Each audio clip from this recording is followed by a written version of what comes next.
দেখুন আমাদের বাড়িতে নতুন অতিথি। আমরা প্রত্যেকে প্রচণ্ড খুশি হয়েছি, কারণ আমরা বেশ কয়েকদিন ধরেই অপেক্ষা করছিলাম। অ্যাকচুয়ালি বুঝতে পারছিলাম যে ওর বাচ্চা হবে। তো রানী আর লক্ষ্মীর মধ্যে রানীর বাচ্চা হয়েছে। মানে লক্ষ্মীকে তো আমরা দেখাইনি, কারণ ওর বয়স হয়েছে বলে। আর বাচ্চাটা খুব সুন্দর হয়েছে। সোমবার দিন সন্ধ্যে 7টায় হয়েছে। এখন ওর নাম কিছু দেওয়া হয়নি, আর আমি এই যে পেয়েছি বলে একদম আদর করতে শুরু করে দিয়েছি। আর ও এখন খুব শান্ত আছে, শান্ত এই অর্থে কারণ ওই মানে দুধটা হচ্ছে যে খুব গাঢ়, তো ওটা খেয়ে একটা ওদের ঘোর মতো থাকে, সেই জন্য। নাহলে দাঁড়ান না, দুদিন বাদে দেখতে পাবেন একদম গোটা পাড়া ছুটে ছুটে মাত করে বেড়াচ্ছে। আমাদের বাছুরটা হয়েছে বকনা বাছুর বা মেয়ে বাছুর, আর হয়েছে সোমবার দিন সন্ধ্যে 7টার সময়।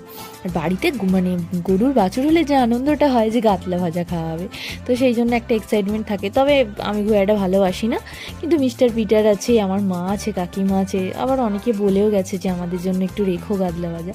তো সেই জন্য হবে 2-4 দিন ধরে। আর আজকের ভিডিওটা আমি এখানেই শেষ করি।